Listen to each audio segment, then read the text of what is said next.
Good morning.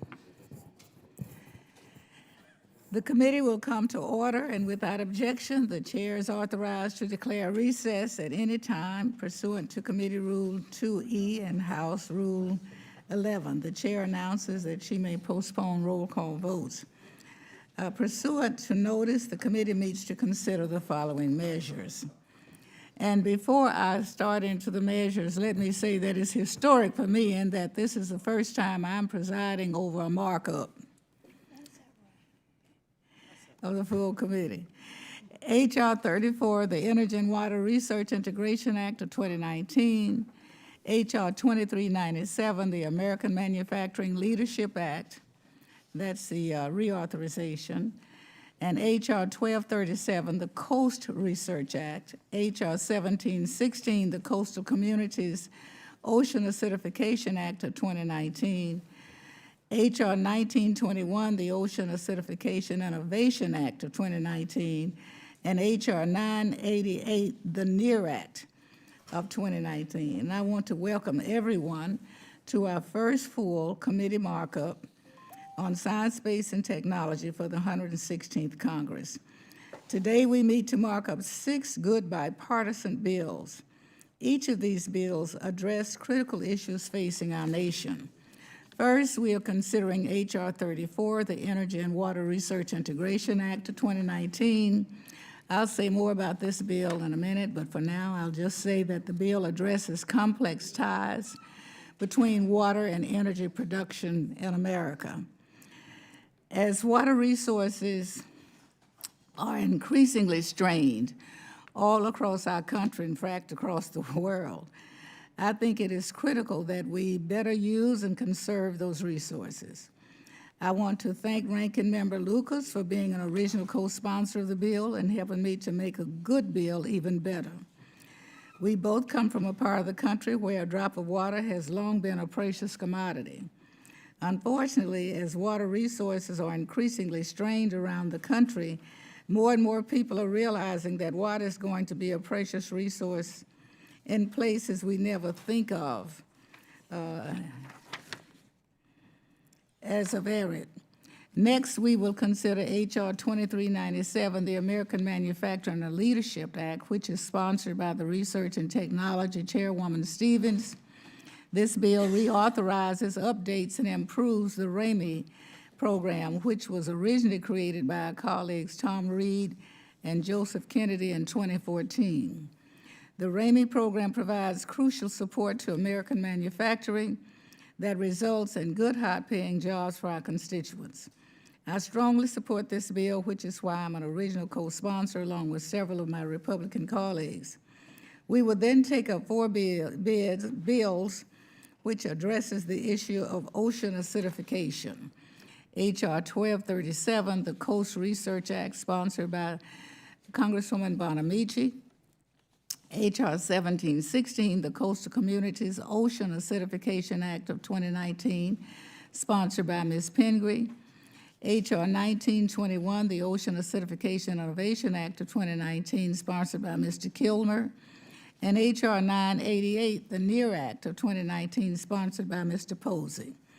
These bills collectively reauthorize and improve our government's research and response efforts to ocean acidification. As we learned at the Environment Subcommittee hearing in March, the effects of ocean acidification are already showing up in our coastal communities.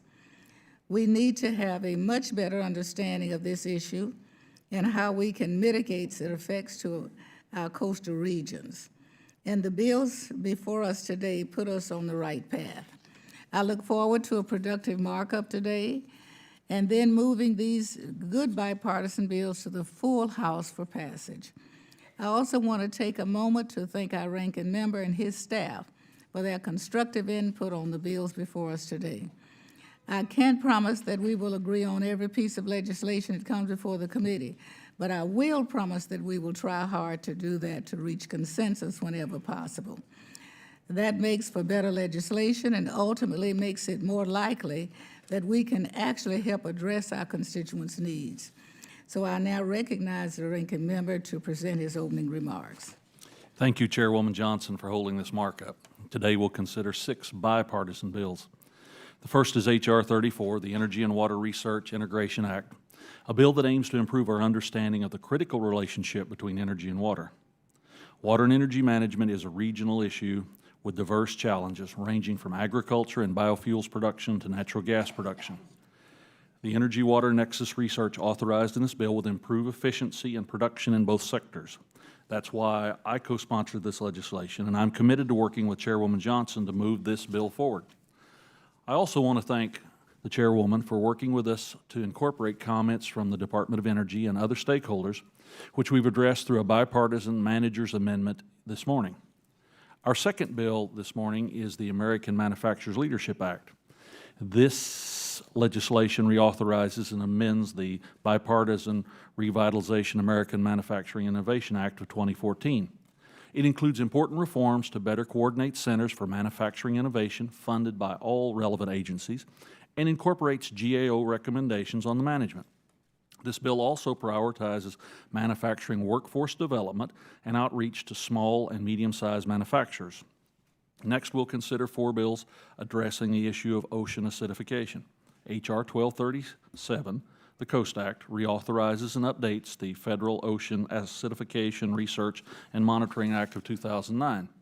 This bill will reauthorize ocean and coastal acidification research, monitoring, adoption programs, and improve coordination between federal agencies exploring this challenge. H.R. 1716, the Coastal Communities Ocean Acidification Act of 2019, directs the National Oceanic and Atmospheric Administration to study the impact of ocean acidification could have on our coastal communities and identify potential mitigation strategies. H.R. 1921, the Ocean Acidification Innovation Act of 2019 creates a federal prize competition to encourage innovative approaches to understanding this challenge or developing solutions to ocean acidification.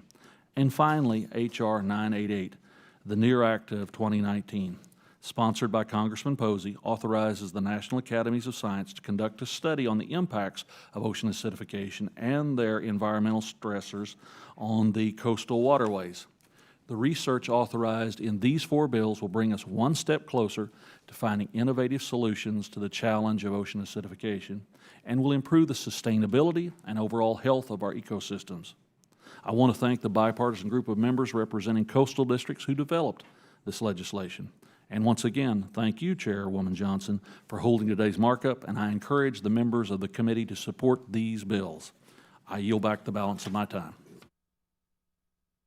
Thank you very much. We will now consider H.R. 34, the Energy and Water Research Integration Act of 2019. The clerk will report the bill. Committee print of H.R. 34. Section 1, short title. Without objection, the bill is considered as read and open to amendment at any point. I recognize myself for a comment on the bill. The relationship between energy and water resources is complex.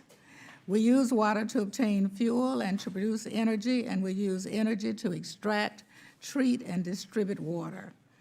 It is easy to see how interdependent these resources really are. This relationship also varies greatly from region to region. In my home state of Texas, we have limited water resources that must be distributed appropriately to our large energy industry, agriculture communities, and rapidly growing population. Climate change also contributes greatly to this geographic disparity between our energy and water resources. That is why I'm pleased that these issues received serious consideration during the Energy Subcommittee's hearing entitled The Energy-Water Nexus, Drier Watts and Cheaper Drops in March. I've been working for many years in Congress to address this issue, and I'm excited that this bill has made its way through an Energy Subcommittee markup at the end of March, and today we will be one step closer to getting it to the floor. The bill currently has endorsements from the Alliance to Save Energy, the Alliance for Water Efficiency, the Bipartisan Policy Center, the Arava Incorporated, Danfoss, the Smart Water Networks Forum, the American Chemical Society, the National Association of Regulatory Utility Commissioners, Texas Tech University, and Third Way.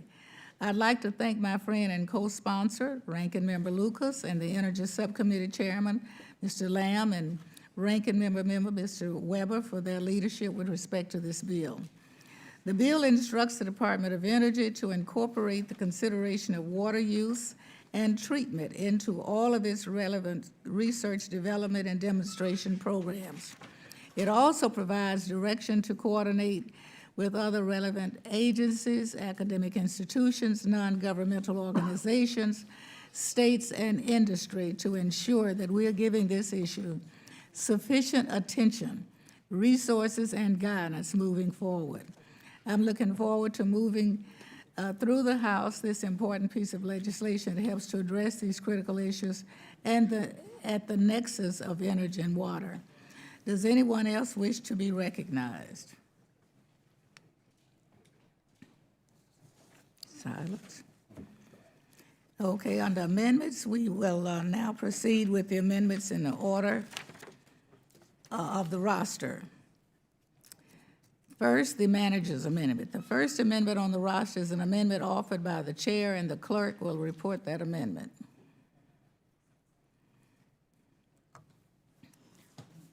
Amendment number 1. I ask unanimous consent to dispense with the reading without objection, so ordered. I recognize myself for 5 minutes to explain the amendment. The amendment includes the following changes. Includes water supply in the list of energy-efficient technologies and technologies for energy generation for the Secretary of Energy to consider when developing a strategic plan. Ensures the Secretary uses local government data when updating the strategic plan, including local governments on the Energy Water Subcommittee of the Secretary of Energy Advisory Board. Specifies that the Energy Water Subcommittee is part of the Secretary of Energy Advisory Board. Includes non-cooling water uses in the list of items to consider when the Energy Water Subcommittee is making recommendations for improvement for federal water use data, and explicitly states that nothing in this bill would require governments to provide additional data for federal purposes. I urge adoption of the amendment, and I yield back. Is there further discussion on this amendment? Madam Chair. Mr. Lucas. Thank you, Madam Chair. This amendment provides technical changes to this legislation and incorporates feedback from relevant stakeholders, including the Department of Energy. And I want to thank the chairwoman and her staff for working with me to incorporate these important changes. I'm particularly supportive of the language that clarifies there are no additional reporting requirements mandated for state, local, or tribal governments as a result of this amendment. I encourage my colleagues to support this amendment, and I yield back. Thank you very much. Any further discussion on the amendment? If no, the vote occurs on the amendment. All in favor say aye. Aye. Those opposed, nay. The ayes have it, and the amendment is agreed to.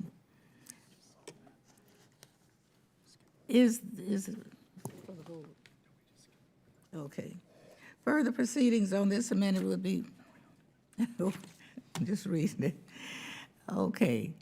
The McNerney amendment. The next amendment on the roster is an amendment offered by the gentleman from California, and he's recognized to explain. Madam Chair, I have an amendment at the desk. The clerk will report the amendment. Amendment number 2, offered by Mr. McNerney. I ask unanimous consent to dispense with the reading and without objection, so ordered. I recognize the gentleman for 5 minutes to explain his amendment. Thank you, Madam Chair. The energy and water systems are interdependent, and the energy-water nexus is integral to combating the effects of climate change and enhancing energy and water security. We cannot assume that the future will be like the past in terms of climate, technology, and the evolving landscape. Water scarcity, variability, and uncertainty are becoming more prominent, potentially leading to vulnerabilities in the U.S. energy system. That's why it's so important that we support efforts by the Department of Energy to integrate water considerations into their energy research, development, and demonstration programs and projects. It's clear that a more integrated approach to addressing the challenges and opportunities of the energy-water nexus is needed. We must move forward toward a sustainable water future, one where we are conserving, capturing, and recycling more water. My amendment would assist in this effort by adding municipal and industrial wastewater sources to DOE's list of priority objectives for advancing energy and energy efficiency technologies and practices. A large amount of water is needed to extract, convey, treat, and deliver potable water and wastewater. This is especially important for my home state of California, where as much as 19% of the state's electricity consumption is for pumping, treating, collecting, and discharging water and wastewater. More broadly, the nation's wastewater plants and drinking water systems expend approximately $4 billion per year on energy to treat water. Across the country, water and wastewater facilities account for approximately 4% of the U.S. electricity consumption. It's clear to me that opportunities for efficiency exist, and upon passage of my amendment, I look forward to seeing what insights DOE's efforts yield. Additionally, we heard from experts in this field who testified before this committee in March at the hearing on this topic just how important data collection is to progressing research in this field. My amendment ensures that not only is data disseminated and shared, but also that the data models and modeling results are shared as well. I look forward to hearing from stakeholders on how access to energy water models and the results that my amendment offers assists them in advancing their work in this field. Thank you. I yield back. Thank you. Any other discussion, further discussion on this amendment? Madam Chair. Mr. Lucas. Thank you, Chairwoman Johnson. This amendment provides technical changes suggested by stakeholders, including incorporating wastewater from the production of biofuels, bioproducts, biopower, as well as municipal wastewater within the scope of the R&D program. I encourage my colleagues to support this amendment, and I yield back my time. Thank you very much. Any further discussion?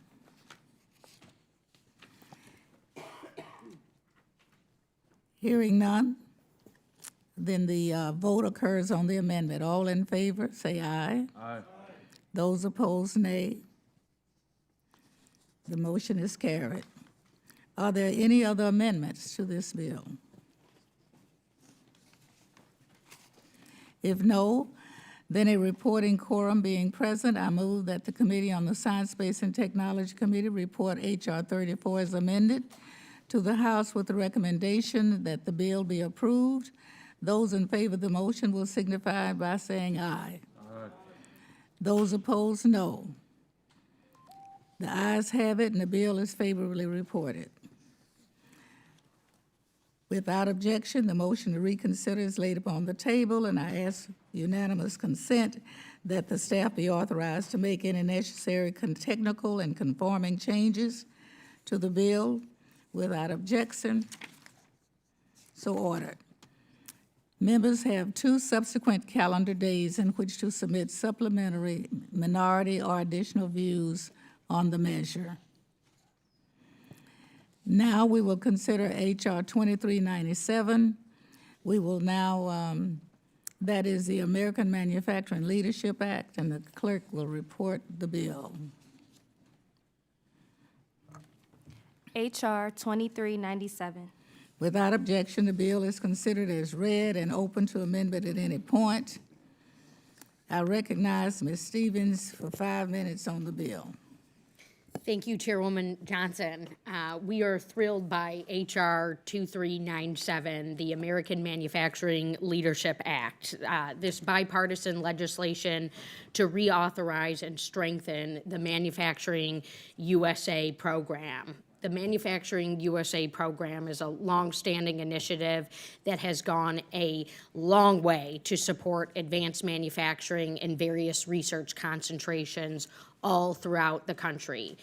The earliest institute out of Manufacturing USA, America Makes, was stood up in Youngstown, Ohio in 2012 for the purpose of propelling 3D printing applications and workforce training models. The National Network for Manufacturing Innovation, later renamed Manufacturing USA, was formalized in the revitalized American Manufacturing and Innovation Act of 2014 to support R&D, tech transfer, and R&D efforts in various research concentrations. Today, there are 14 institutes in the network, including the LIFT Institute in southeastern Michigan, LIFT standing for Lightweight Innovations. As we heard in our committee hearing on advanced manufacturing back in March, the strength of these institutes lies in the public-private partnership. The private partners who contribute at least 50% of the costs come together to collaborate on pre-competitive R&D projects in specific technology areas. They are only able to do this because of the support from the federal government in the planning, development, management, and operations for each of the institutes. The federal funding also helps research, education, and outreach activities that the private sector is unlikely to support on its own. The Manufacturing USA Institutes provide critical U.S. global leadership in advanced manufacturing. They also serve as unique collaborative platforms. Collaboration is the way to success in the 21st century for U.S. industry and academia to exchange their expertise to solve challenges and push the bounds of innovation. In 2017 alone, Manufacturing USA raised almost $180 million in investments from the private sector from nearly 1,300 manufacturers, universities, community colleges, government labs, and NGOs. The program is making great strides in workforce development as well. For example, in 2017, the LIFT Institute reached over 160,000 students across the country through innovative web-based curricula as well as in-person training programs. The Digital Manufacturing and Design Innovation Institute has also cataloged the job profiles specific to the digital manufacturing space and the changing nature of our transforming economy, our IoT economy, creating a taxonomy that many companies, large and small, have utilized to create workforce planning and job training in-house, as well as planning for future hiring. H.R. 2397, the American Manufacturing Leadership Act, or AMLA, will ensure that the program can continue to contribute to the growth of our domestic advanced manufacturing industry and an advanced manufacturing workforce to fill the high-skilled jobs of the future.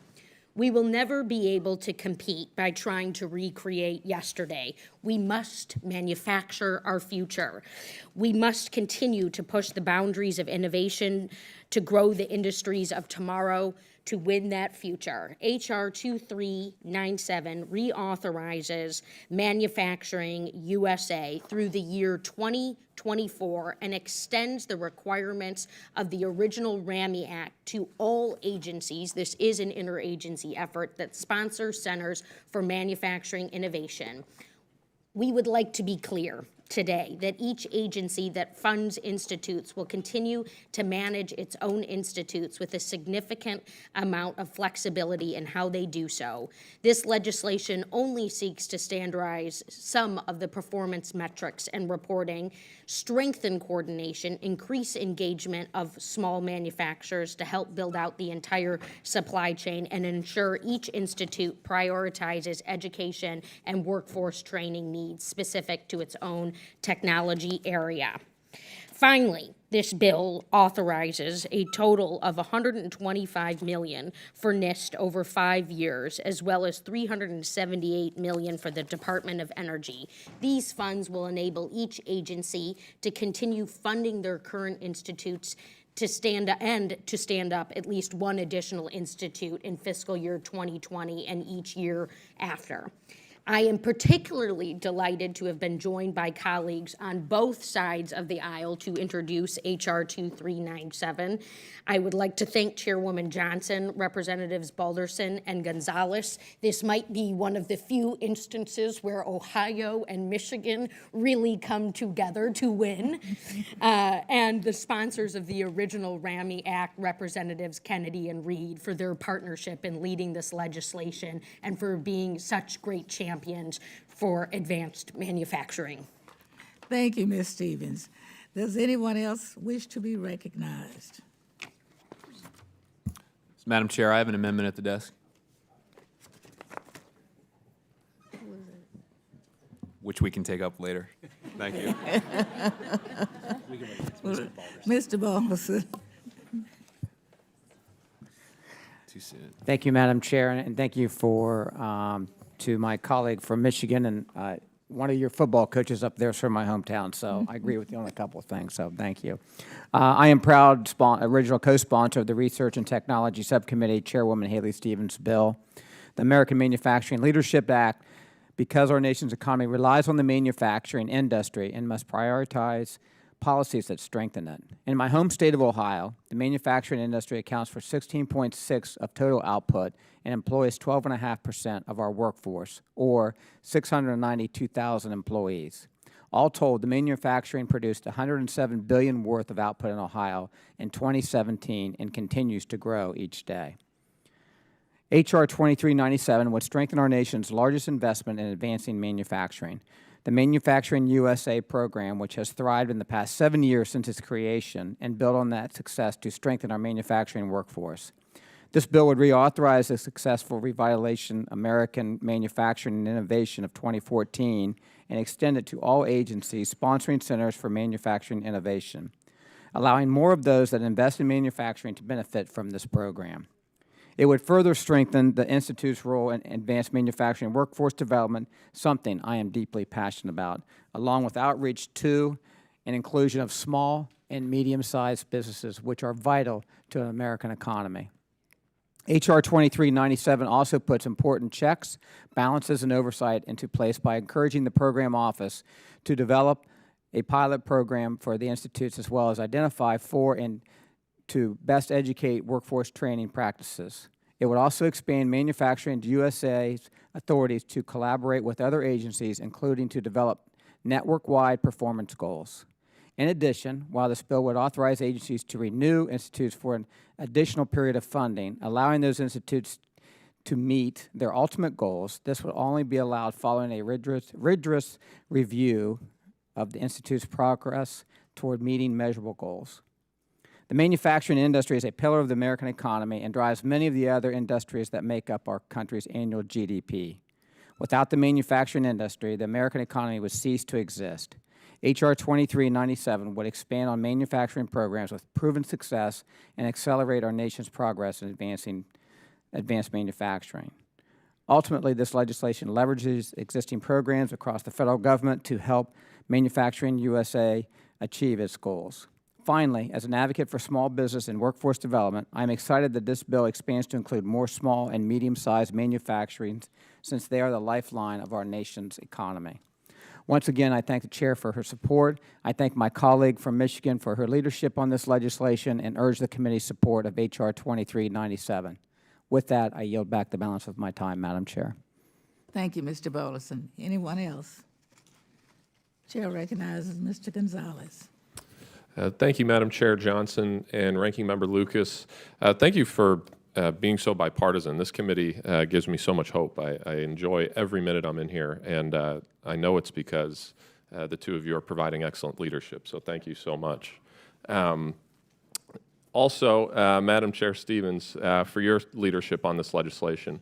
Also want to thank my colleagues, Congressman Balderson, Reed, and Kennedy, and the committee staff on both sides of the aisle for their tireless work on this legislation.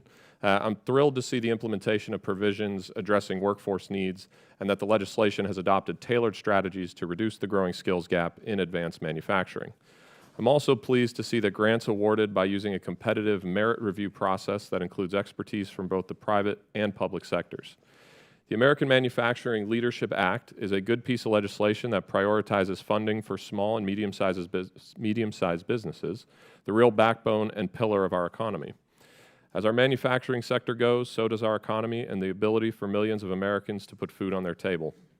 Northeast Ohio relies on the strength of our manufacturing industry, with 41,000 people in my district directly working in manufacturing and contributing $2.2 billion annually in payroll. This bill would go a long way in helping my community maintain a competitive edge against competitors abroad. With other countries such as China and Germany having a more coordinated effort and ramping up their investments to develop advanced manufacturing technologies, we need to do more to ensure our country stays ahead of the game and prevails as the leader of the world in the invention of technologies. Finally, I am glad we are here today working in a bipartisan way to tackle the issues of the present and future. I believe we are in a pivotal moment where new technologies in digital manufacturing, 3D printing, and advanced robotics, just to name a few, are being deployed at a rapid pace, and whichever country or countries are able to deploy them at the fastest rate is going to win the technology race. I encourage my colleagues to support the underlying legislation and the competitiveness of American manufacturing, and with that, I yield back. Thank you, Mr. Gonzalez. Any other members wishing to be recognized? Seeing none, then the first amendment on the roster is an amendment offered by the gentlelady from Michigan, and you're recognized to present your amendment. Thank you, Madam Chair. I have an amendment at the desk. The clerk will read the amendment. Amendment number 1, Manager's Amendment, offered by Ms. Stevens. I ask unanimous consent to dispense with the reading and without objection, so ordered. I recognize the gentlelady for 5 minutes to explain her amendment. My amendment makes technical and conforming corrections to the underlying bill, the American Manufacturing Leadership Act. This amendment also corrects an unintentional disparity where the original bill only authorized funding for the Department of Energy for 4 years, although funding for the National Institute for Science and Technology was authorized for 5 years. This is corrected so funding for the Department of Energy is authorized for 5 years as well. And I think it's standards and technology. Thank you. Thank you very much. Are there further discussions on the Madam Chair. amendment? Mr. Lucas. Thank you, Chairwoman Johnson. This amendment provides technical changes to this legislation and incorporates the feedback from relevant stakeholders. I encourage my colleagues to support this amendment and yield back, Madam Chair. Thank you. Any further comments? Hearing none, the vote will occur on the amendment. All those in favor say aye. Aye. Those opposed, no. The ayes have it, and the amendment is agreed to. The next amendment on the roster is an amendment offered by the gentleman from Pennsylvania, and he's recognized to offer an amendment. Mr. Lamb. Thank you, Madam Chairwoman. I have an amendment at the desk. The clerk will read the amendment. Amendment number 2, offered by Mr. Lamb and Mr. Gonzalez. I ask unanimous consent to dispense with the reading without objection, so ordered. And I recognize the gentleman to explain the amendment. Thank you, ma'am. I want to thank Ms. Stevens for offering this great bill and for giving it probably the perfect title. I think that what this is really about is American leadership and in manufacturing. I think for a long time, we were able to get by having a workforce that basically suited the needs of manufacturing and by engaging leadership in science and basic research and making big jumps ahead. But while that was happening, a lot of other places in the world were developing entire manufacturing systems to compete with us, and it all came to a head eventually. And places like Pennsylvania and Michigan and Ohio, which are well represented on this committee, have seen a lot of loss for the past couple of generations. And entire towns that were supported by the manufacturing system we used to have been hollowed out and really hurt by this. Families have been hurt. This is about one way that we can continue to lead the world is by providing jobs that actually take care of these families and support whole communities and small towns. And we've gotten away from that. And a choice faces us now of whether we're going to step up and take the lead on their behalf again. in this new world, in this world in which we have lost 5 million of these manufacturing jobs as the economy has changed and globalization has happened, most of them to China. I think we can win the jobs that are the future. We're not going to probably get those 5 million back, but we can create another 5 in some of the new industries that are coming. And in Western Pennsylvania, we have a great example of that in the Advanced Robotics Manufacturing Institute that we have mostly at Carnegie Mellon University. They have already done great work with companies across the region to help them step up and create more and more of these great family-sustaining jobs in an area that is vital to our national security as well as our economy. So we want to see these programs extended. That's the focus of my amendment, really, is that these 14 manufacturing institutes that we have, federal funding is going to dry up for some of them at some point. They were not meant to be funded fully the way they are now forever. However, some of their work must go on, and some of it is of a public good nature because they're working on problems that are longer and more difficult than any individual private sector company can do on their own. So our goal is to have them be eligible for competitive grants from the federal government going forward to continue this important work, both in advanced robotics like we have in Western Pennsylvania, but in all the areas that they focus on. So that's the focus of this amendment. I hope that everyone will support it. And I would like to yield the balance of my time to Mr. Gonzalez from Ohio, who has helped lead on this amendment. Thank you, Mr. Lamb. Mr. Gonzalez.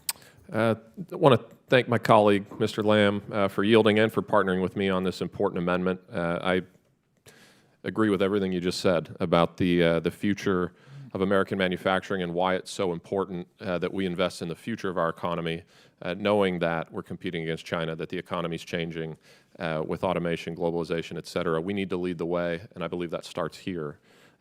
This amendment would directly help centers like the American Makes Center located near my district in Youngstown, Ohio, which was established in 2012 to work as the national accelerator for additive manufacturing and 3D printing. America Makes should be able to continue its important work even when the federal funding has ended, and this amendment helps the center achieve that. Again, I encourage all my colleagues to support this amendment. I thank Mr. Lamb, and with that, I yield back. Thank you, Mr. Gonzalez. Any further comments or requests for recognition? Hearing none, the vote then occurs on the amendment. All in favor say aye. Aye. Those opposed, nay. The ayes have it, and the amendment is adopted.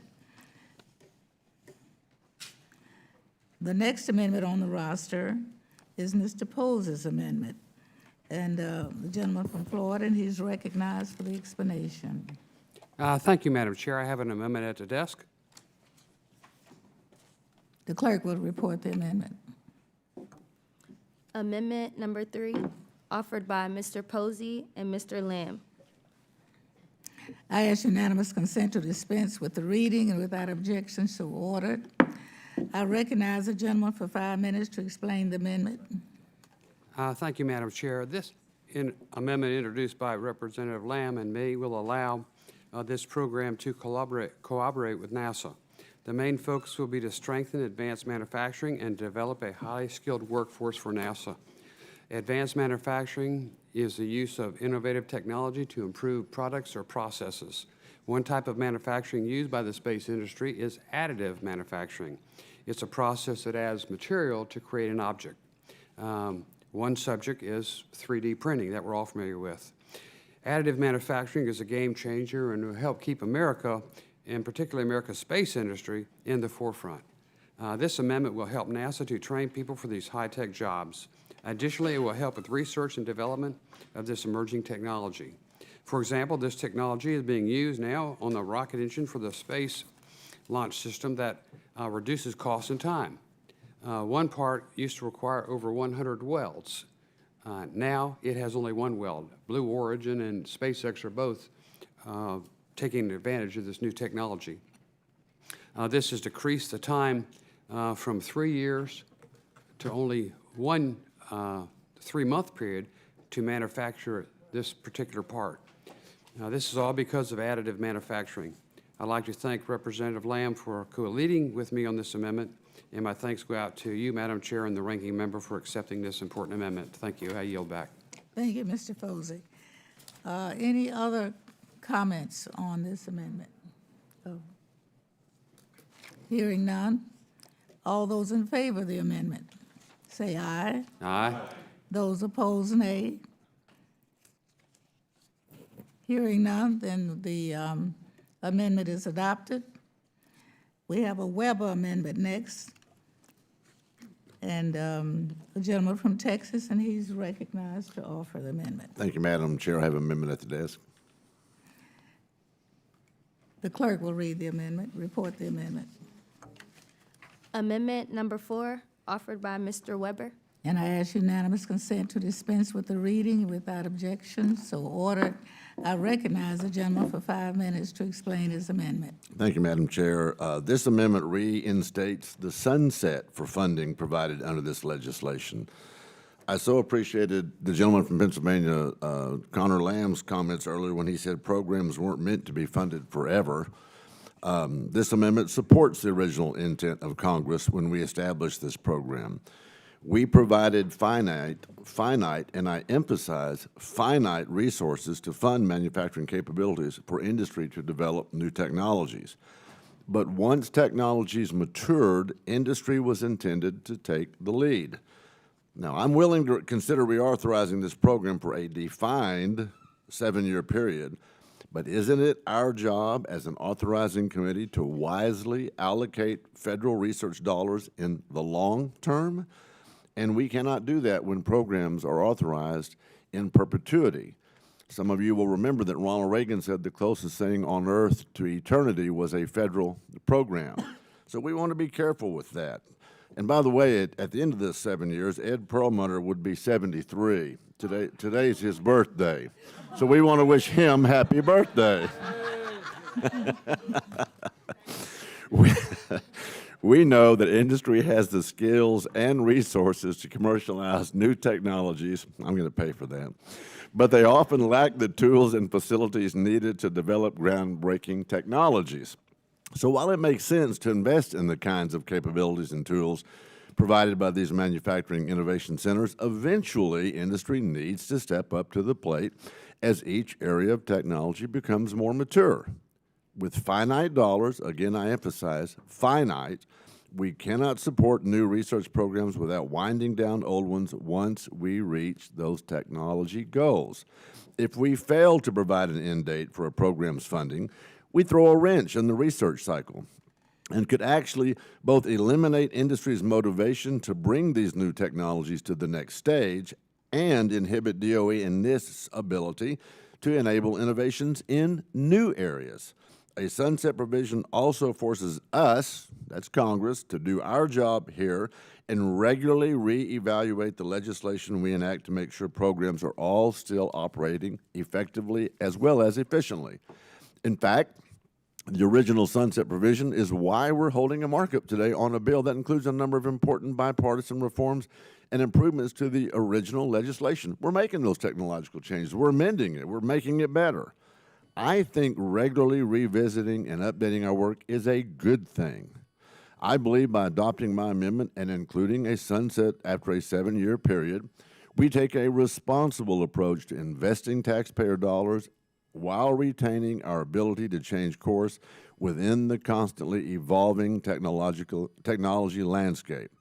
So I want to encourage my colleagues to wish Ed a happy birthday and support this amendment. Madam Chair, I yield back. Thank you, Mr. Weber. I recognize myself to speak on the amendment. Unfortunately, I must oppose it. I heard what he said, and it was impressive, just not convincing. The Manufacturing USA program is the United States' largest investment in advanced manufacturing with an annual investment of federal funding around $200 million. Moreover, the private sector is already matching that federal investment 2 to 1. Other countries recognize the value of investing in advanced manufacturing and are dedicating 10 times the amount, with Germany operating a $2 billion network of advanced manufacturing institutes. Moreover, these countries are in it for the long term, decades even, without any discussion of sunsets. They understand that technology development takes time.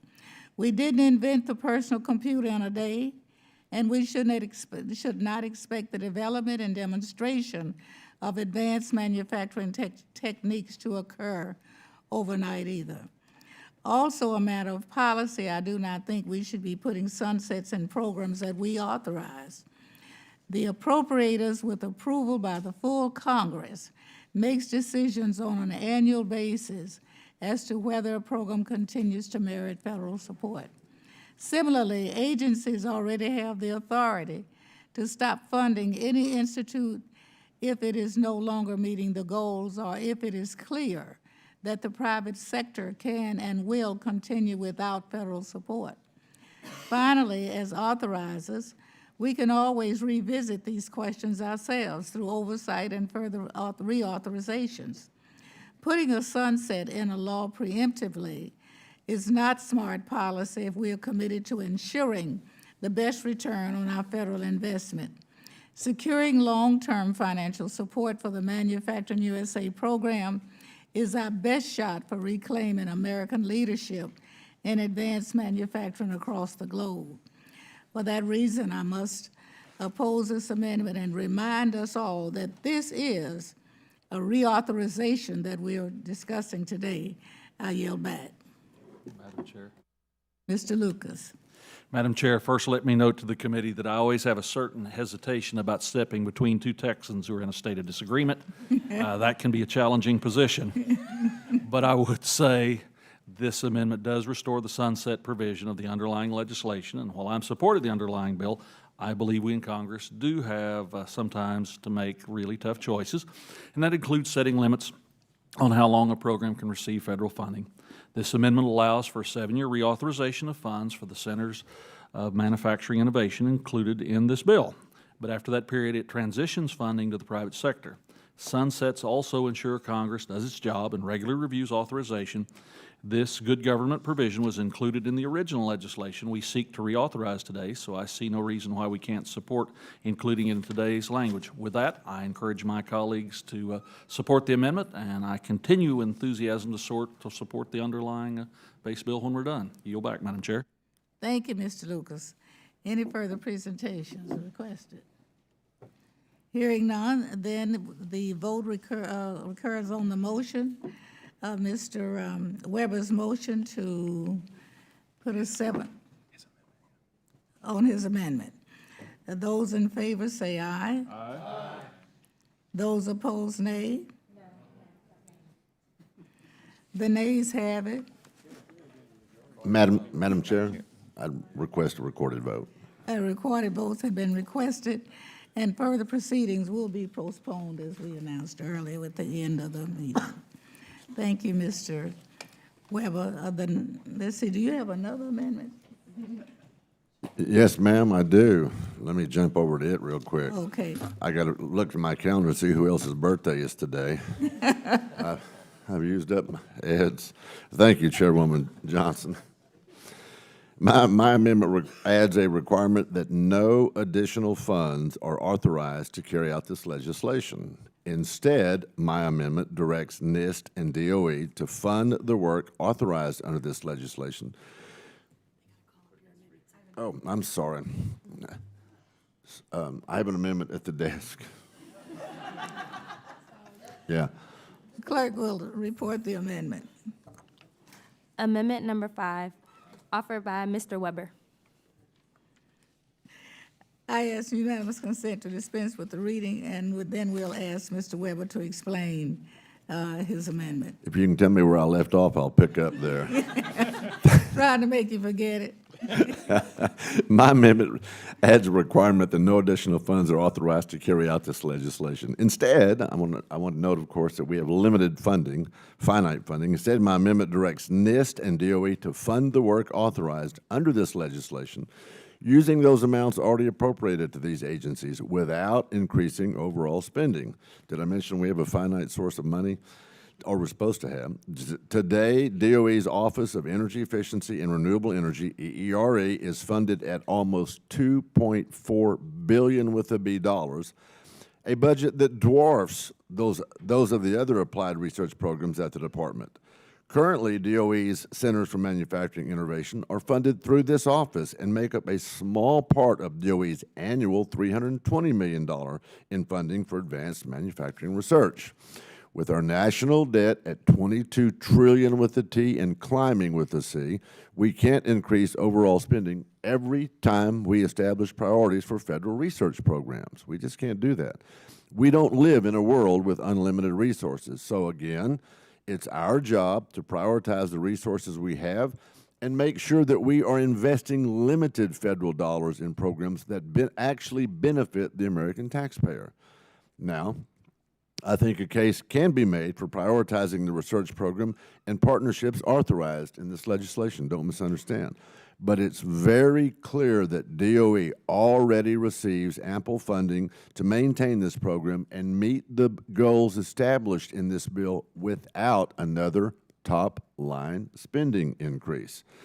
I believe this is a common-sense proposal. It's Congress's duty, and I encourage my colleagues to support this amendment. I yield back.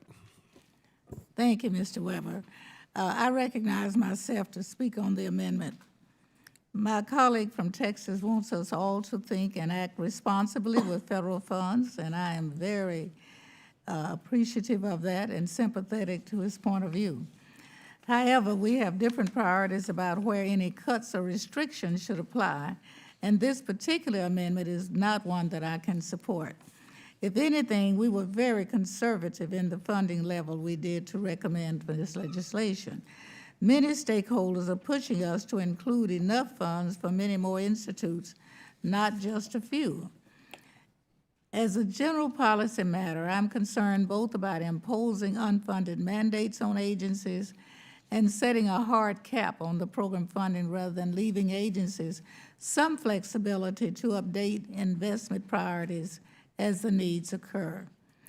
If we disagree with decisions being made by any agency under any administration, the committee has the authority and the responsibility to take action at that time. However, imposing funding restrictions in advance is not a good way to support research and development and ensure success of Manufacturing USA program. I also want to point out that we are not spending money on these bills.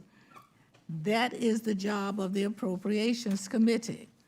If they decide the Manufacturing USA program is worthy of additional support, they can find money in a broader array of accounts than our committee is jurisdictionally permitted to access.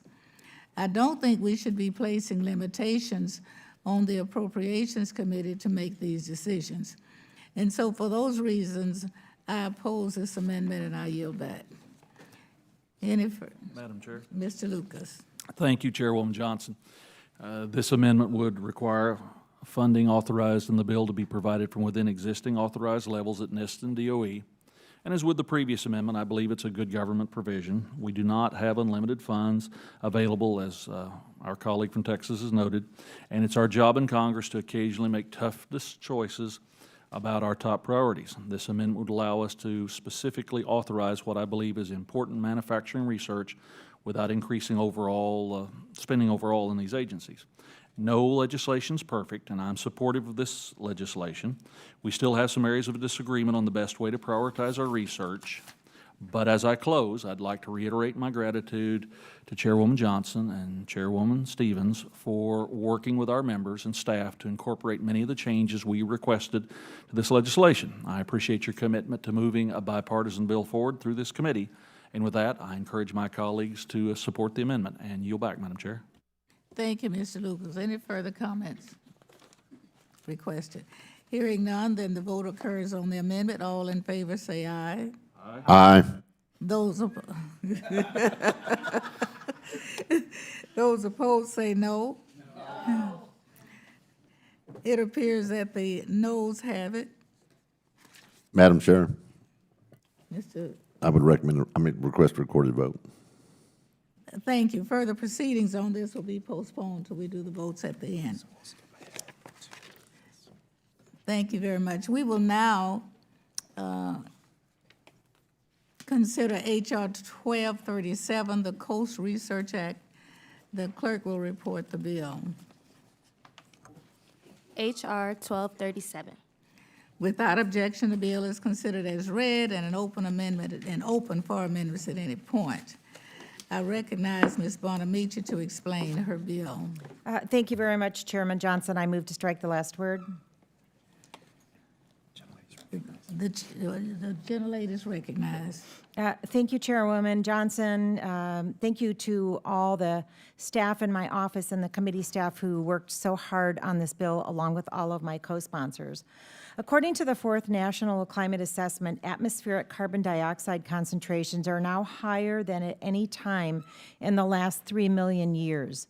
About 1/3 of the carbon dioxide in the atmosphere dissolves into our oceans and estuaries, resulting in ocean warming, acidification, and deoxygenation. In addition to atmospheric carbon dioxide, our oceans, estuaries, and coastal waterways are becoming more acidic as they absorb chemical inputs and excess nutrient runoff from land and coastal pollution. Ocean and coastal acidification make it difficult for shellfish, coral, and other marine organisms to build their shells and skeletal structures.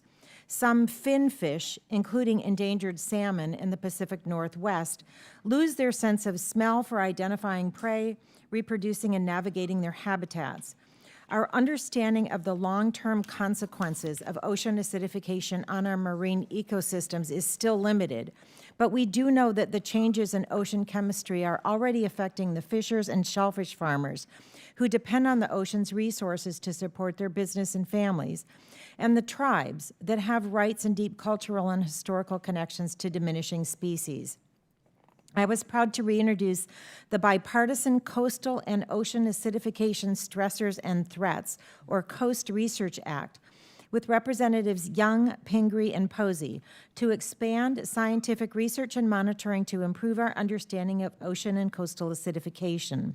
The bill would provide modest increases in authorizations for NOAA and the National Science Foundation.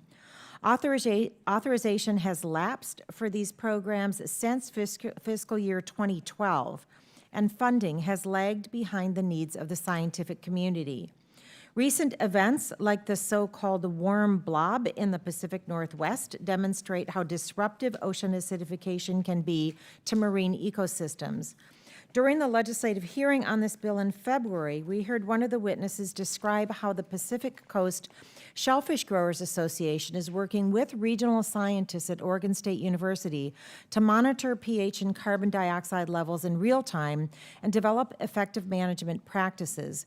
Ocean acidification events are only projected to become more intense, longer, and increasingly common, especially on the Pacific coast. The Coast Research Act would improve research on ocean and coastal acidification and strengthen our understanding of how ocean acidification presents itself in the context of other environmental stressors. Importantly, the bill also expands the definition of ocean acidification to include estuaries, and it includes a definition of coastal acidification to recognize mechanisms that cause changes in coastal chemistry. The most effective strategy for mitigating ocean acidification is reducing anthropogenic sources of carbon dioxide emissions worldwide. But there are actions that we can take at the local level to improve conditions, lessen exposure to ocean acidification, and manage local pollution in conditions that can exacerbate acidification. The bill would direct federal agencies to assess adaptation and mitigation strategies. A September 2015 Government Accountability Office report suggested that an independent national ocean acidification program could help advance our understanding of changing ocean conditions. The Coast Research Act would designate NOAA as the lead federal agency responsible for implementing the federal response to ocean and coastal acidification. Ocean acidification research is still in its infancy, and the best way to mitigate its effects is through a regionally coordinated scientific research. The Coast Research Act directs NOAA to maintain a data archive system to process, store, archive, and provide access to data on ocean and coastal acidification from federally funded research, including existing global or national data sets and research from state and local agencies, tribes, academic scientists, citizen scientists, and industry organizations. Additionally, the Coast Research Act establishes an advisory board comprised of representatives of the shellfish and crab industry, finfish industry, seafood processors, recreational fishing, academia, non-governmental organizations, state, local, and tribal governments, and regional coastal acidification networks. The regionally balanced group will advise the interagency working group on ocean and coastal acidification research and monitoring activities, excuse me, and increase our understanding of the socioeconomic effects of ocean and coastal acidification. Our oceans and estuaries are facing the consequences of our inaction to reduce anthropogenic carbon emissions.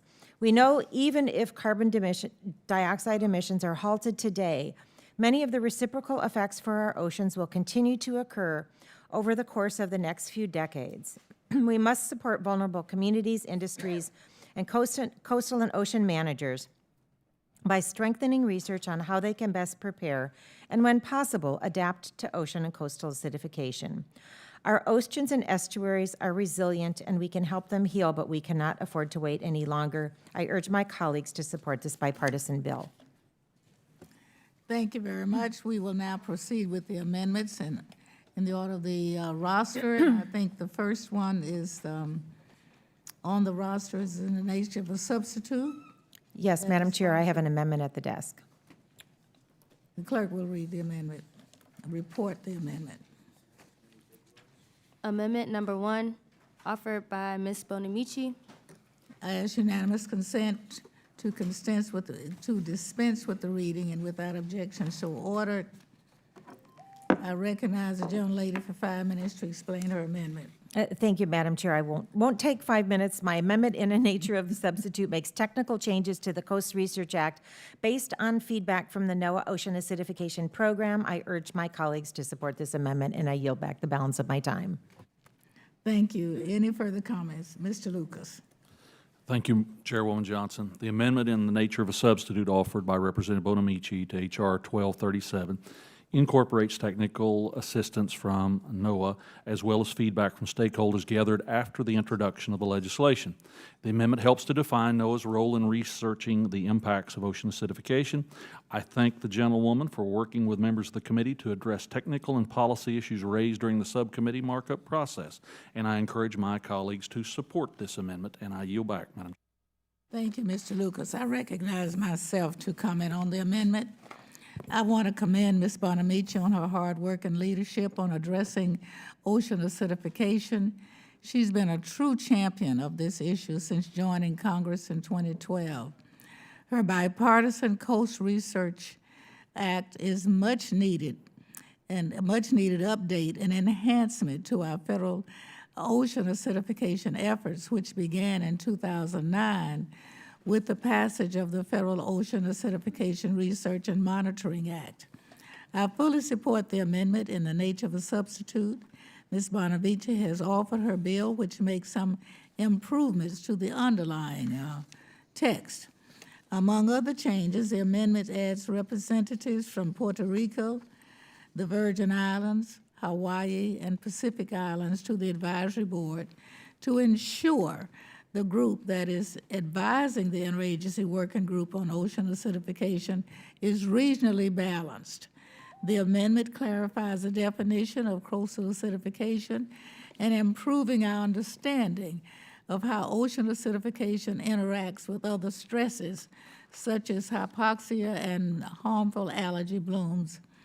The amendment clarifies that NOAA has already established an ocean acidification data archive system and makes sure all existing ocean acidification data is available and open to the public. And I urge adoption of the amendment and yield back. Any further discussions on the amendment? Chair recognizes Ms.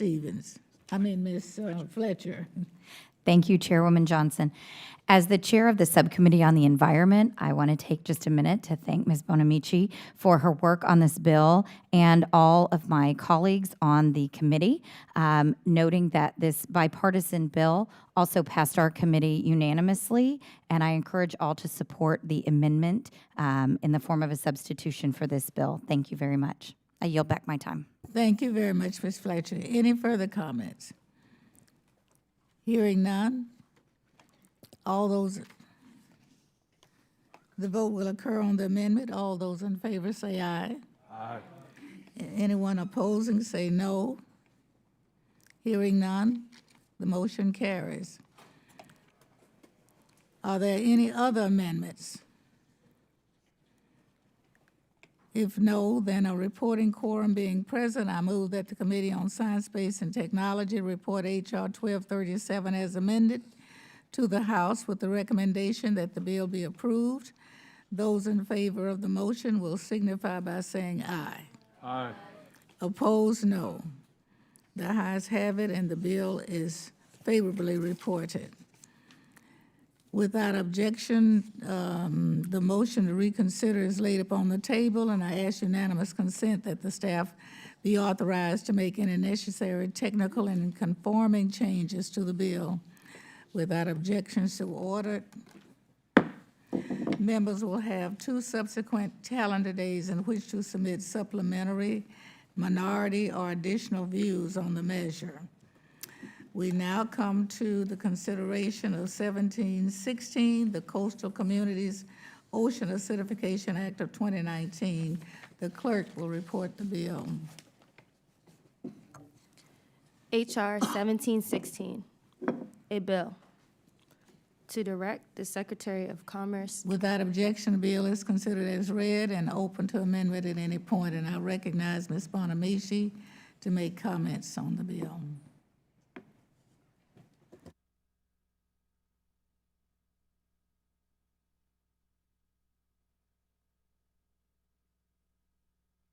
Anyone wish to be recognized on the bill? No. We'll go to amendments, and we will proceed now with amendments in order on the roster. The first amendment on the roster is an amendment in the nature of a substitute offered by the chair. The clerk will report. Amendment number 1, offered by Chairwoman Johnson. I ask unanimous consent to dispense with the reading. Without objections to order, I recognize myself for 5 minutes to explain the amendment. The amendment is a simple strike and replace with the entire text of the Senate Companion Bill, Senate Bill 778. The Senate bill, sponsored by Senator Murkowski, has a few minor technical differences from the original text of Ms. Pingree's H.R. 1716. In addition, it includes references to tribal governments and adds 3 key expert groups to the list of entities required to participate in the regional vulnerability assessments. Ms. Pingree and I worked together on offering this amendment because it's important to ensure that our nation's many coastal indigenous groups and tribal governments are involved in ocean acidification vulnerability assessments. It is also important that these vulnerability assessments are conducted in a collaboration with representatives from the appropriate experts already working on this issue, which is why the Senate version of the bill includes the National Integrated Coastal and Ocean Observation System Regional Information Coordination Entities, the state sea grant programs, and the regional ocean acidification networks. These minor differences in the amendment make sense and improve the overall bill. By harmonizing Ms. Pingree's bill with the Senate version, this amendment will prepare the bill for eventual passage into law. Now, is there any further discussion on the amendment? Madam Chair. Mr. Locust. Thank you, Chairwoman Johnson. This amendment strikes and replaces the text of H.R. 1716 with text from a companion legislation introduced in the Senate. This amendment was drafted on a bipartisan, bicameral basis to clarify NOAA's responsibility to research the impacts of ocean acidification on coastal communities. I encourage my colleagues to support this amendment, and I yield back. Thank you, Mr. Lucas. Are there any other comments on this amendment? Hearing none, then we will proceed with the next amendment. With the next amendment and vote on this amendment as after it has been amended. And so we have the Gonzalez-Colon amendment on the roster, and and offered by the gentlelady from Puerto Rico. She's recognized to offer the amendment. Madam Chair, I have an amendment on the desk. The clerk will report the amendment. Amendment number 2, offered by Ms. Gonzalez Colon. I ask unanimous consent to dispense with the reading without objection, so ordered. I recognize the gentlelady for 5 minutes to explain her amendment. Thank you, Madam Chairwoman Johnson and Ranking Member Lucas, for holding this markup and including all the bills that we are considering today. Ocean acidification affects all coastal jurisdiction. In the case of Puerto Rico, being an island community, protecting our coast as well as our coastal marine resources is one of the utmost importance for the stability of the economy and well-being of the island residents as well. H.R. 1716, the Coastal Community Ocean Acidification Act, will be instrumental in understanding the impact of this phenomenon by directing the National Oceanic and Atmospheric Administration, NOAA, to conduct coastal community vulnerability assessments related to ocean acidification. These assessments further require NOAA to identify coastal communities that might be impacted and are most dependent on coastal and ocean resources in collaboration with states and local officials. My amendment is really simple. It's essentially including a state definition to clarify the inclusion of the 5 U.S. territories in this bill, including Puerto Rico. In this important assessment and initiative, it is required to include all of our jurisdiction. This will help us to continue educate all U.S. jurisdictions on how to better prepare for the consequences and analyze the effects of ocean acidification.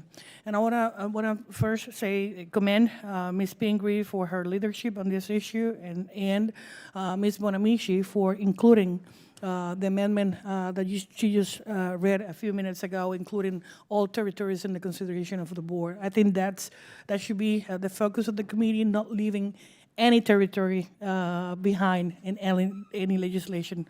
With that, I look forward to work with all of you, and I support this amendment as well of the bill. So I yield back. Thank you, Ms. Gonzalez Colon. Are there other comments on this amendment? Hearing none, then the vote occurs on the amendment. All those in favor say aye. Aye. Any opposers, no. The ayes have it. The amendment is adopted. We now have the Wexton Amendment, which is the next amendment on the roster to be offered by the gentlelady from Virginia. She's recognized. Well, the clerk will read the amendment. Thank you, Madam Chairwoman. I have an amendment at the desk. Amendment number 3, offered by Ms. Wexton. I ask unanimous consent to dispense with the reading and without objections.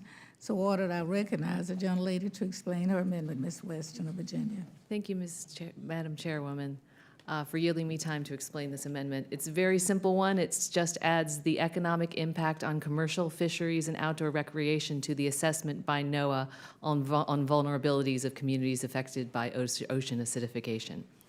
The economies of coastal states and their communities rely on the success of commercial fisheries and outdoor recreation. These industries support millions of jobs and generate billions of dollars in revenue nationally, and many are family-owned. In my home state of Virginia, the Chesapeake Bay has one of the largest commercial shellfish industries in the United States and supports a vibrant recreation economy. However, the bay is likely to feel the effects of ocean acidification more quickly than other regions due to its unique characteristics. It's important that we capture the economic impact on local fisheries and outdoor recreation as we look at how ocean acidification threatens coastal states. This amendment is supported by the Seafood Harvesters of America, who represent commercial fishermen and women throughout the United States. And I urge my colleagues to support this amendment, and I yield back the remainder of my time. Thank you very much, Ms. Weston. Any further discussion on the amendment? Madam Chair. Mr. Lucas. Thank you, Chairwoman Johnson. This amendment, as was noted, simply clarifies the impact of ocean acidification on commercial fisheries. It should also be considered when evaluating the impact of ocean acidification on coastal communities. This amendment addresses an important coastal industry which experiences direct effects from ocean acidification. I encourage my colleagues to support this amendment and yield back, Madam Chair. Thank you, Ms. Lucas. Any further comments on the amendment? Hearing none, then the vote recurs on the amendment. All those in favor say aye. Aye. Those opposed, nay. The amendment is adopted. We now will move to the next amendment. The next amendment on the roster is an amendment offered by the gentlelady from Oregon, Ms. Bonamici, and she is recognized to offer the amendment. Thank you, Chairwoman Johnson. I have an amendment at the desk. The clerk will report the amendment. Amendment number 4, offered by Ms. Bonamici. I ask unanimous consent to dispense with the reading. Without objection, so ordered. I recognize the gentlelady for 5 minutes to explain the amendment. Thank you, Chairwoman Johnson. I'm proud to be an original co-sponsor of Congresswoman Pingree's Coastal Communities Ocean Acidification Act. The bill would direct NOAA to conduct an ocean acidification coastal community vulnerability assessment. The assessment would identify coastal communities, island communities, low population rural communities, and subsistence communities dependent on coastal and ocean resources that may be affected by ocean acidification. The study would also identify possible adaptation strategies. Importantly, the bill directs NOAA to work with states, like my home state of Oregon, that are already developing ocean acidification response plans. During the Environment Subcommittee's hearing on ocean health in February, Dr. Sarah Cooley from Ocean Conservancy highlighted a 2012 report from the National Marine Sanctuaries Foundation.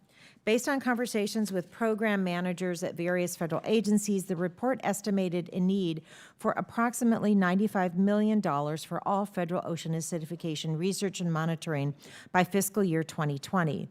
In fiscal year 2019, the NOAA Integrated Ocean Acidification Program received only $12 million, which is obviously insufficient to address the pervasive effects of ocean acidification. I hope that my Coast Research Act can address some of the gaps, but there still must be a separate authorization for vulnerability studies. My amendment would provide NOAA with a modest increase above the current spending level on these studies by authorizing $2.7 million annually for fiscal years 2020 through 2024. I have coordinated with the chairwoman, Congresswoman Pingree, and the other co-leads on this bill, on this amendment, and I am hopeful that this additional authorization can help improve our understanding of the socioeconomic effects of ocean acidification and help support our communities. The Pacific Coast, including my home state of Oregon, is more vulnerable to severe changes in ocean chemistry than many other coastal regions, and we have already experienced many of the devastating effects of ocean acidification. But ocean acidification is a global phenomenon, and we must strengthen our understanding of the socioeconomic effects on a range of geographically diverse coastal communities. I want to thank Congresswoman Pingree and the others who worked on this bill for her leadership, and I urge my colleagues to support this amendment and the underlying bill. I yield back the balance of my time. Thank you, Ms. Bonamici. Any further comments? Mr. Lucas. Thank you, Chairwoman Johnson. This amendment simply includes an authorization of appropriations of $2.7 million annually for the Coastal Communities Ocean Acidification Act, and I encourage my colleagues to support this amendment and yield back. Thank you very much. Any further comments? Then the vote then will be on the amendment. All those in favor say aye. Aye. Those opposed, nay. Hearing none, the amendment is adopted. Now we'll go back to the original substitute amendment and vote on that. Are there any other amendments? If not, then the vote will occur on the chair's amendment in the nature of a substitute that includes the actions that we've just taken. All those in favor say aye. Aye. Those opposed, nay. Hearing none, then the substitute is adopted. A report and quorum being present, I move that the Committee on Science, Space, and Technology report H.R. 1716 as amended to the House with the recommendation that the bill be approved. Those in favor of the motion by simply saying aye. Aye. Those opposed, nay. The ayes have it, and the bill is favorably reported.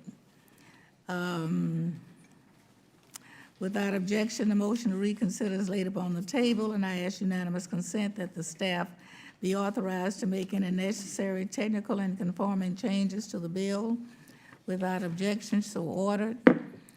The members will have 2 subsequent calendar days in which to submit supplemental, minority, or additional views on the measure.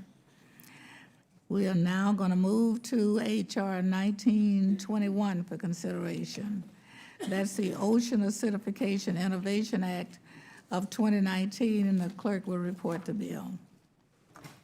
Committee print of H.R. 1921, Section 1, short title. Without objection, the bill is considered as read and an open amendment to any point. The chair recognizes Ms. Bonamici for any comments on the bill. Thank you, Madam Chair. I move to strike the last word. The chair recognizes Ms. Bonamici. Thank you, Madam Chair. I'm proud to be an original co-sponsor of Congressman Kilmer's Ocean Acidification Innovation Act, which would establish a prize competition for federal agencies that serve on the Interagency Working Group on Ocean Acidification to increase efforts to research, monitor, and manage ocean acidification and its effects.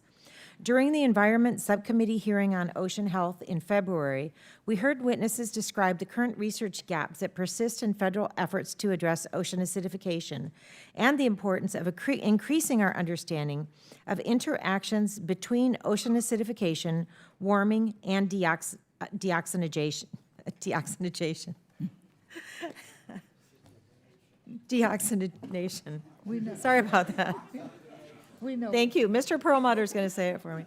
The prize competition will encourage collaboration and spur innovative strategies to mitigate and adapt to ocean acidification. During the subcommittee markup, we adopted an amendment to strike the authorization language from this bill.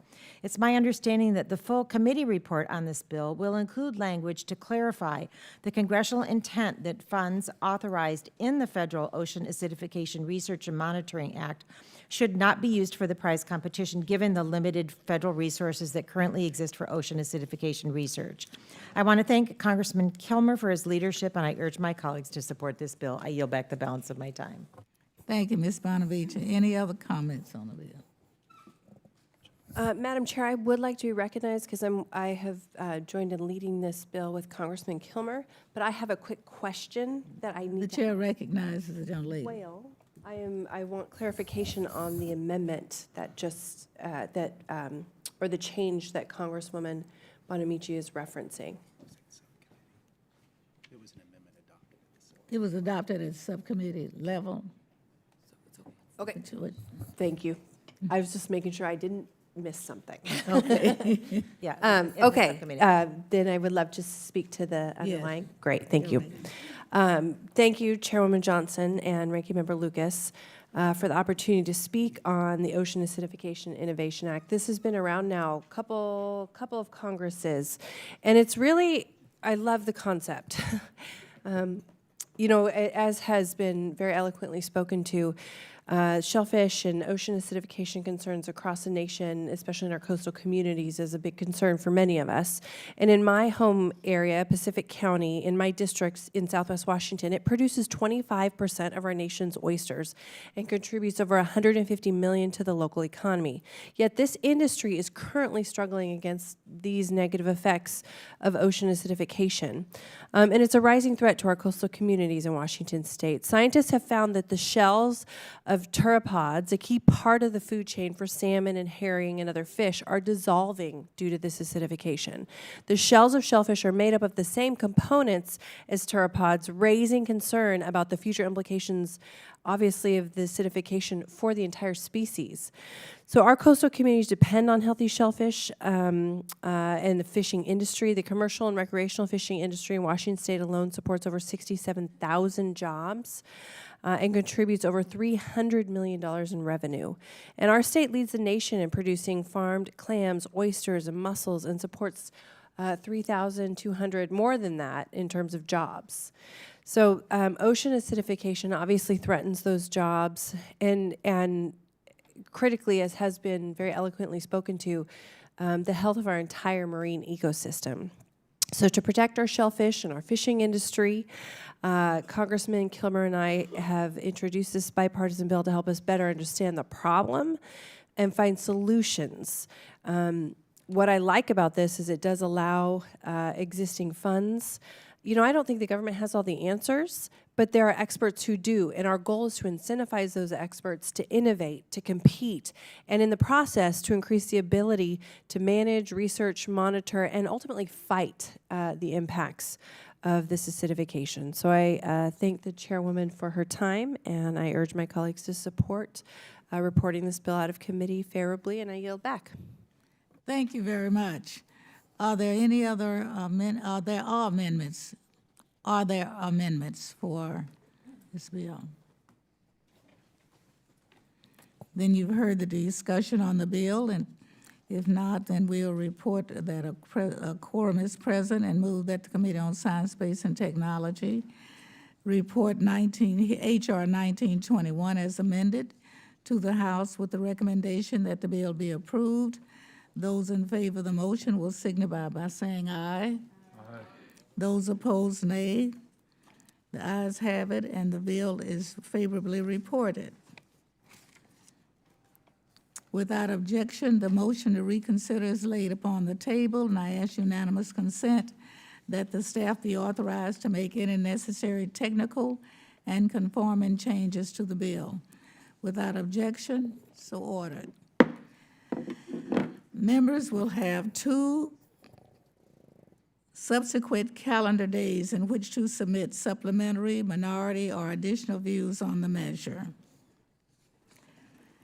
Next on our agenda, we will consider H.R. 1988, the NEAR Act of 2019. The clerk will report the bill. H.R. 988, a bill. Without objection, the bill is considered as read and open to amendments. At any point, I recognize Mr. Posey, the bill sponsor, to make any comments on the bill. Thank you, Madam Chair and Ranking Member. Today, I ask the committee to favorably report the National Estuaries and Acidification Research Act, NEAR, H.R. 988. But first, I have an amendment at the desk.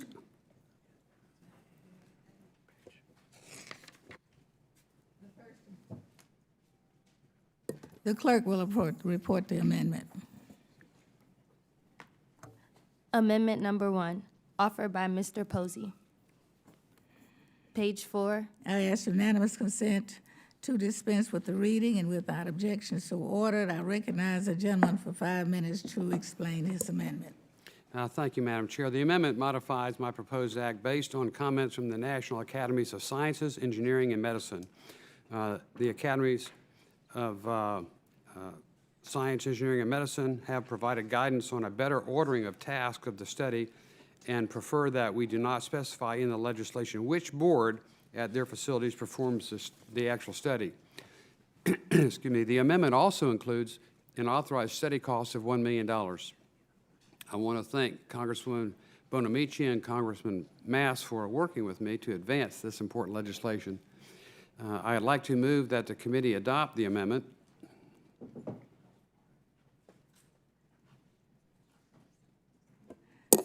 I'm sorry, thank you, Mr. Posey. Any other comments on the, Ms. Bonamici? Thank you, Chairwoman Johnson. I move to strike the last word. So ordered. I'm pleased to join my fellow co-chair of the Congressional Estuary Caucus, Congressman Posey, in supporting this amendment and the underlying bill. We know that estuaries and nearshore waters are also experiencing the consequences of our inaction to address ocean and coastal acidification, and research has not kept pace with the needs of coastal communities. I'm proud to be an original co-sponsor of the National Estuaries and Acidification Research, or NEAR Act. The bill would direct the National Academies of Science Ocean Study Board to conduct a study that examines the existing science of ocean acidification in estuary environments and provide recommendations to improve further research and management to inform mitigation decisions. Ocean and coastal acidification often present itself in the context of other coastal processes like runoff, erosion, and upwelled water from the oceans, making it difficult to measure its individual effects on estuary environments. This study will address the significant research gaps and urgent need for information on ocean and coastal acidification in estuaries. I support Congressman Posey's amendment to include authorizing language for the National Academy study. As I've mentioned several times today, with the limited federal resources that currently exist for ocean acidification research, it's important to clarify that the congressional intent that funds authorized in the Federal Ocean Acidification Research and Monitoring Act should not be diverted for the study. We must provide additional authorization. I want to thank Congressman Posey for his leadership. Thank also Congressman Mast and others supporting this bill. I urge all of my colleagues to support this bill in the committee and on the floor, and I yield back the balance of my time. Thank you, Ms. Bonamici. Any further comments on the bill?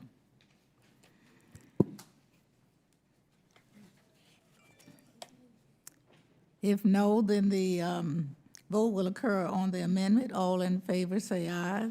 Aye. Those opposed, nay. The ayes have it, and it's agreed to. Are there any further amendments to the bill? If not, then a reporting quorum being present, I move that the Committee on Science, Space, and Technology report H.R. 988 as amended to the House with the recommendation that the bill be approved. Those in favor of the motion will signify by saying aye. Aye. Those opposed, nay. The ayes have it. The bill is favorably reported. Without objection, the motion to reconsider is laid on the table.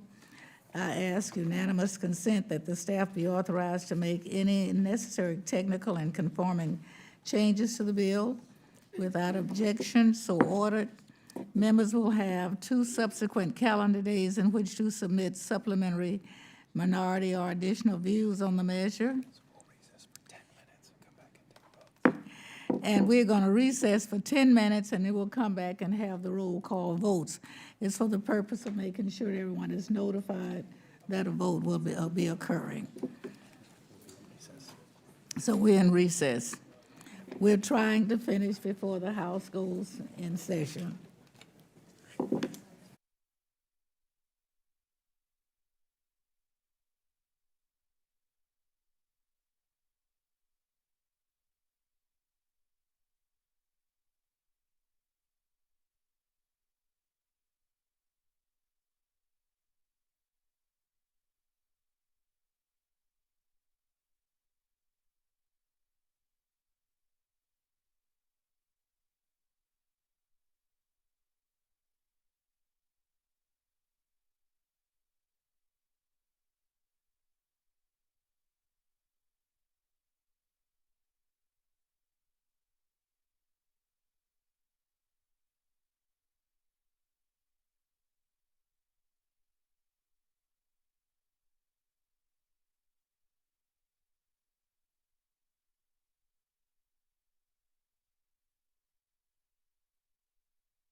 Committee will come to order.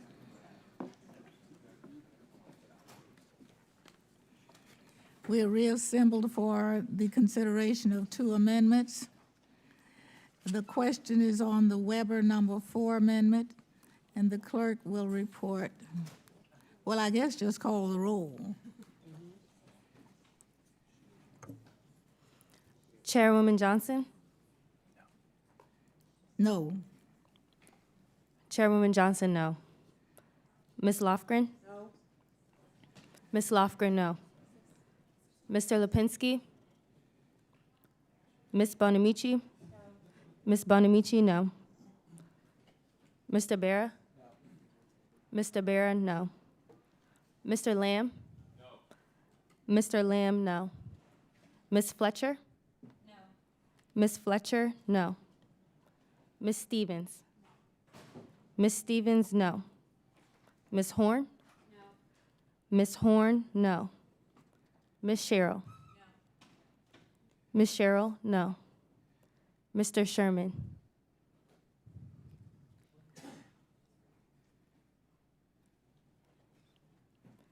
Mr. Cohen? Mr. Cohen, no. Mr. McNerney? Mr. McNerney, no. Mr. Perlmutter?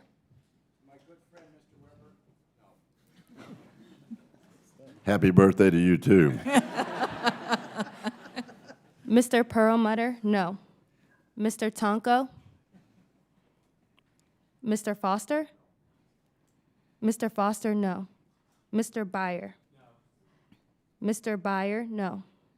Mr. Christ? No. Mr. Christ, no. Mr. Caston? No. Mr. Caston, no. Ms. Hill? Mr. McAdams? No. Mr. McAdams, no. Ms. Wexton? No. Ms. Wexton, no. Mr. Lucas? Aye. Mr. Lucas, aye. Mr. Brooks? Aye. Mr. Brooks, aye. Mr. Posey? Aye. Mr. Posey, aye. Mr. Weber? Aye. Mr. Weber, aye. Mr. Babin? Aye. Mr. Babin, aye. Mr. Biggs? Mr. Marshall? Mr. Norman? Mr. Cloud? Mr. Cloud, aye. Mr. Balderson? Mr. Balderson, aye. Mr. Olson? Mr. Olson, aye. Mr. Gonzalez? Mr. Gonzalez, aye. Mr. Waltz? Mr. Waltz, aye. Mr. Baird? Ms. Herrera Butler? Ms. Herrera Butler, aye. Ms. Gonzalez Colon? Ms. Gonzalez Colon, aye.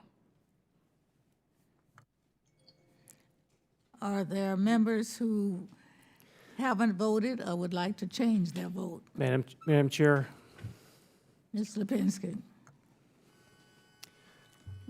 no. Mr. Lipinski, no. Mr. Tonko? Mr. Tonko, no.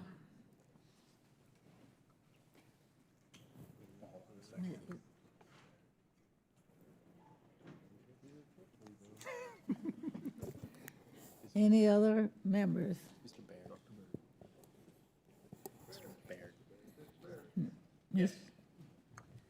Mr. Barrett votes aye. Mr. Baird, aye.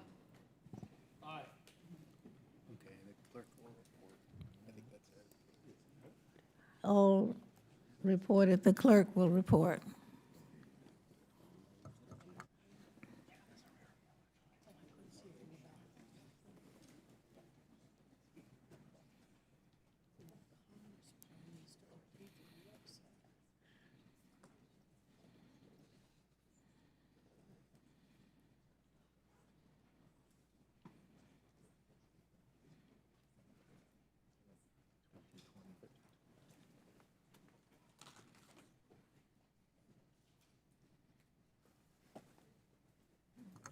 Madam Chair Johnson, Yes. the noes are of 20 and the ayes are 13.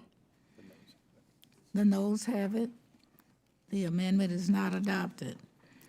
The vote now will occur on amendment number 5 by Mr. Weber. The clerk will call the roll.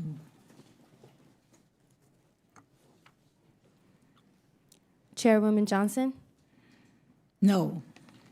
Chairwoman Johnson, no. Ms. Lofgren? No. Ms. Lofgren, no. Mr. Lipinski? No. Mr. Lipinski, no. Ms. Bonamici? No. Ms. Bonamici, no. Mr. Barra? No. Mr. Barra, no. Mr. Lamb? No. Mr. Lamb, no. Ms. Fletcher? No. Ms. Fletcher, no. Ms. Stevens? No. Ms. Stevens, no. Ms. Horn? No. Ms. Horn, no. Ms. Sherrill? No. Ms. Sherrill, no. Mr. Sherman? Mr. Cohen? Mr. Cohen, no. Mr. McNerney? Mr. McNerney, no. Mr. Perlmutter? Mr. Perlmutter, no. Mr. Tonko? Mr. Tonko, no. Mr. Foster? Mr. Foster, no. Mr. Byer? Mr. Byer, no. Mr. Christ? Mr. Christ, no. Mr. Caston? Mr. Caston, no. Ms. Hill? Mr. McAdams? Mr. McAdams, no. Ms. Wexton? Ms. Wexton, no. Mr. Lucas? Aye. Mr. Lucas, aye. Mr. Brooks? Aye. Mr. Brooks, aye. Mr. Posey? Aye. Mr. Posey, aye. Mr. Weber? Aye. Mr. Weber, aye. Mr. Babin? Mr. Babin, aye. Mr. Biggs? Mr. Marshall? Aye. Mr. Marshall, aye. Mr. Norman? Mr. Cloud?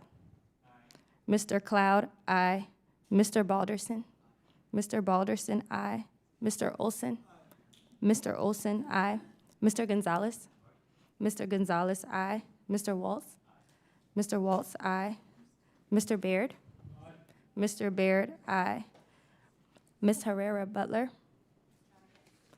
Ms. Herrera Butler, aye. Ms. Gonzalez Colon? Aye. Ms. Gonzalez Colon, aye.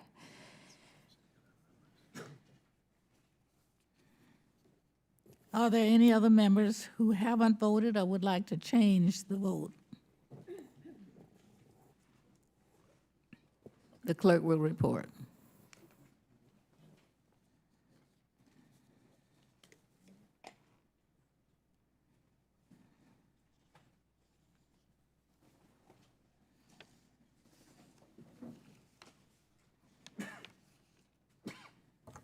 Madam Chairwoman, the noes are 20 and the ayes are 14. The amendment is not adopted. A reporting quorum being present, I move that the Committee on Science, Space, and Technology report H.R. 2397 as amended to the House with the recommendation that the bill will be approved. Those in favor of the motion will signify by saying aye. Aye. Those opposed, no. The ayes have it, and the bill is favorably reported.